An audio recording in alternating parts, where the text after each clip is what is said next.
stood on the wooden porch of the beach house listening to the distant sound of the tide rolling in and out like a heartbeat that had belonged to her family for generations. The house was quiet, almost too quiet, as if it sensed what she had done, as if it already knew that this would be her last night here. She whispered into the salty air that she was sorry, even though nobody could hear her, because the one person she wished could hear her voice was gone, and no apology could reach her now. She pulled her jacket closer around her shoulders, trying to shield herself from the cold breeze and from the guilt that gnawed at her chest like a slow-burning fire. She reminded herself of the papers she had signed, the real estate agent, the moving trucks, all scheduled, all final, all permanent. She told herself it was the right decision, that she needed the money, that she had no other choice, but deep inside she knew that this was more than a sale. This was the end of something sacred, something she should have protected. Her mother had loved this place, every wooden frame, every sun-stained window, every echo of laughter that had once bounced across the hallways carried her mother's touch. The beach house had been her sanctuary, a place where she had healed from heartbreak, where she had raised her daughter, where she had poured her entire soul into creating memories that smelled like sunlit mornings and warm evenings. Yet time had passed slowly and painfully, and the house had grown older and quieter, just like her mother had. The memories lingered in every room like soft whispers calling out to her, begging her not to let this place go, but she had sold it anyway, convincing herself that love did not pay bills and memories did not fix a life that had begun to fall apart. She did not tell anyone about the night the phone rang with news of her mother collapsing in the kitchen. She did not tell anyone how she held her mother's hand in those final hours, how her mother had tried to speak, but the words faded before they ever formed. She did not tell anyone about the final look in her mother's eyes, a mixture of love, regret, and something deeper, something she still could not understand. She carried that look in her heart, and every time she entered the beach house she felt it like a weight pressing against her soul. So she convinced herself that selling the house was the only way to move forward, the only way to let go of the pain that lived inside these walls. She locked the front door for what she thought was the last time and walked toward her car, the sand crunching softly beneath her feet. The wind brushed past her like a gentle warning, whispering of something she did not yet know. She paused for a moment, glancing back at the house, feeling a strange pull in her chest, a quiet urging not to leave, but she pushed it away, climbing into her car, telling herself she would be back tomorrow for the final walkthrough, and then this place would no longer be hers.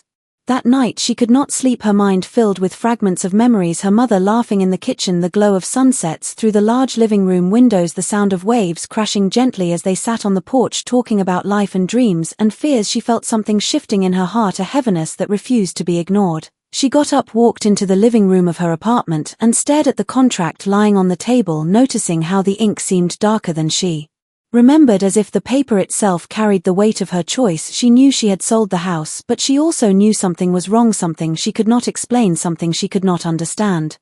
The next morning she returned to the beach house earlier than she needed to, arriving before the agents or buyers were scheduled to come. She unlocked the door, stepping inside slowly, as if intruding on a past she had abandoned. The air smelled like old wood and sea breeze, and something else, something she had never noticed before. She walked through the hallway, touching the edges of picture frames that still held photographs of her childhood, her first steps, her mother holding her, smiling proudly. She felt tears rising, but she blinked them away, not ready to break. She moved deeper into the house, feeling a strange pull toward the back room, a room her mother had always kept locked.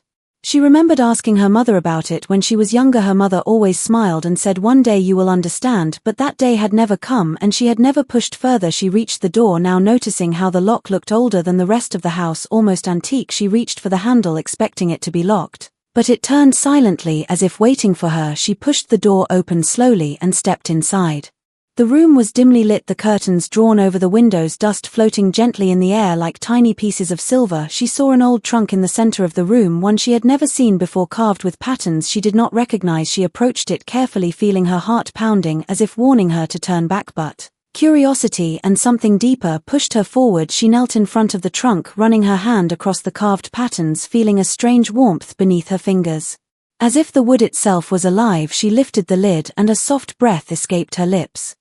Inside were letters, dozens of them bundled with ribbons aged by time. She picked up the first one, noticing her mother's handwriting, soft, elegant, familiar. She opened it, unfolding the fragile paper, and began to read. The words pulled her into a world she never knew existed, a world her mother had kept hidden, a world filled with secrets, truths, and confessions. Her mother wrote about the day she bought the beach house, not for herself, but for her daughter, writing about sacrifices she made, battles she fought, love she poured into every corner, hoping her daughter would one day feel safe and free here. She read more letters, each one revealing pieces of her mother's life she never knew, a life filled with struggles, heartbreaks, dreams, and a deep fear of losing the very home she had built. She discovered that her mother had hidden something in the house, something meant only for her, something she would need when the world grew heavy. She found a small key tied to one of the letters, and beneath it a note that simply read, "Trust the house, it will guide you." Her breath trembled as she looked around the room, trying to understand the meaning of her mother's words. She held the key tightly, walking slowly back into the hallway, feeling the house whispering to her with every step. She reached the kitchen where she had spent countless mornings watching her mother cook. Feeling safe in her warmth, she looked around, searching for something, anything that might reveal what her mother had hidden, and then she noticed it, a small wooden panel beneath the window. Something she had seen 1,000 times but had never questioned.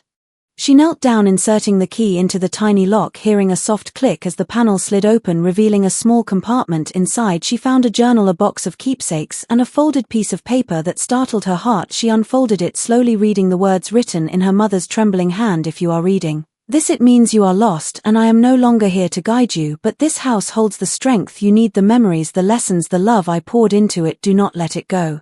This house is not just a home, it is your anchor, your inheritance, your protection." Her breath caught as the truth washed over her like a tide. She realized she had not only sold a building, she had sold a part of her mother's soul, a part of herself. She closed her eyes, letting the tears fall freely, understanding finally why she had felt so uneasy, why the house seemed to whisper, why her mother had kept this room hidden. And now she knew she could not let it go. The buyers arrived later that afternoon, ready to finalize everything, but when she met them at the door, her voice steady, her heart open. She told them she could not sell it, that she had made a mistake, that this place was more than a property, it was a legacy, a living piece of her mother and of herself. She expected anger or disappointment, but instead the buyers looked at her quietly, one of them nodding gently as if understanding something deeper, something unspoken. They left without another word, leaving her standing on the porch, feeling both overwhelmed and free. She sat on the beach that evening, watching the sun dip below the horizon, the sky painted in shades of gold and rose. She felt her mother's presence in the wind, in the waves, in the warmth of the fading light. She realized that the house was not holding her back, it was holding her together. It was her mother's final gift, a reminder that she was not alone, that she had the strength to move forward without forgetting where she came from. She walked back toward the house, feeling the sand beneath her feet, the tide brushing close, the night settling softly around her. She knew she would rebuild the house, restore it, protect it, and honor it. She knew this place was more than a memory, it was the key to understanding who she was and who she was meant to become. And as she stepped inside, closing the door behind her, she whispered gently into the quiet air that she was home. When the sun finally slipped behind the horizon and the house faded into that blue-gray quiet that happens only near the ocean, Lily felt something in her chest that she had not felt in years. It was not fear, it was not regret, it was something heavier, something older, like a door inside her had been cracked open and everything she had spent her life pushing down was slowly rising back up. She walked down the hallway again, her hand brushing along the wall the way someone might touch the face of a memory. Her mother used to walk this hallway in soft slippers, humming old gospel songs. Lily used to roll her eyes, telling her that no one her age sang those songs anymore, and now in the faint creak of the wood, Lily almost heard those same soft broken hums returning to her, as if the house itself remembered what she tried to forget.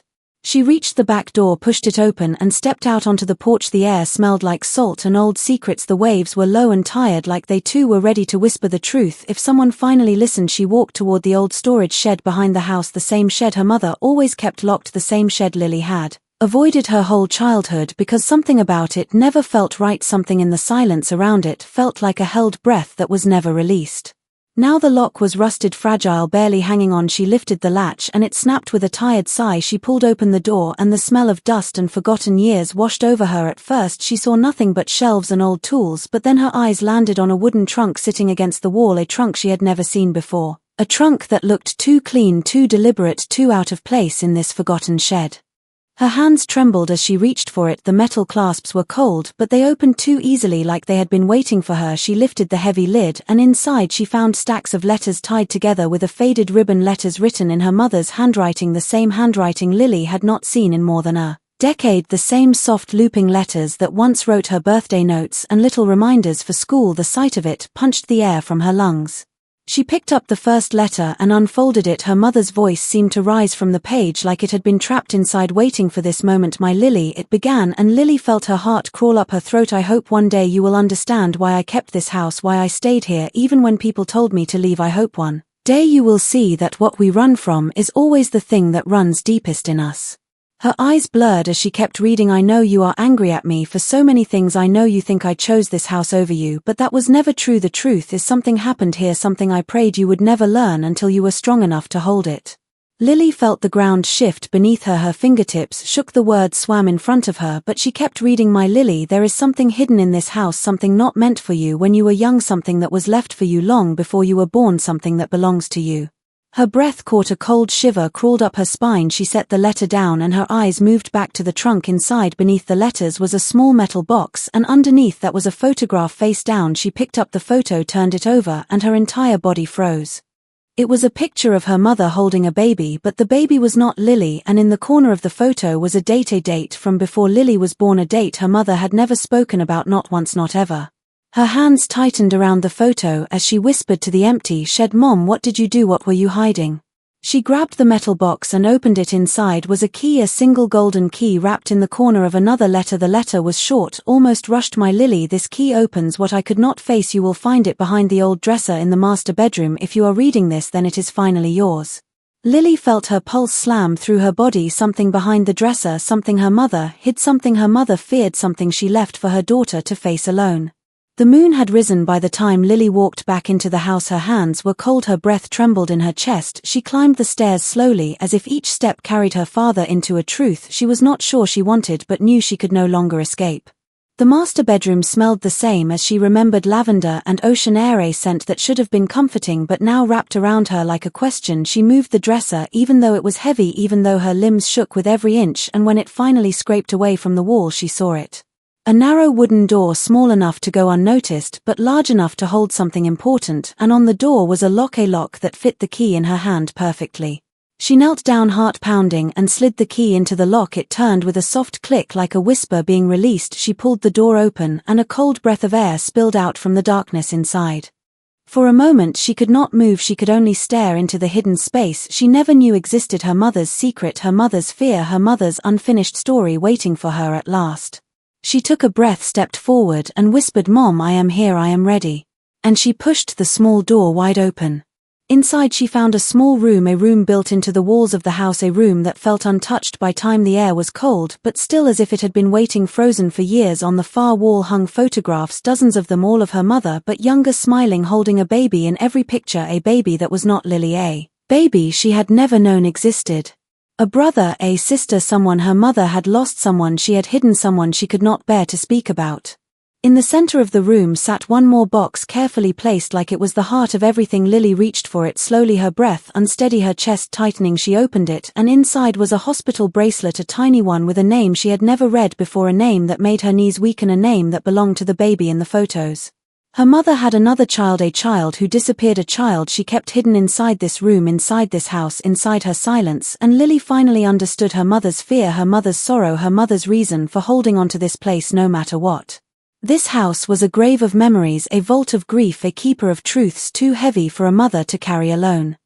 Tears slipped down Lily's face. She sat in the quiet of the little hidden room, feeling the weight of everything her mother never said, everything she had tried to protect her from, and for the first time Lily felt something shift inside her, not guilt, not anger, but understanding, a soft, painful understanding that wrapped around her like a trembling embrace.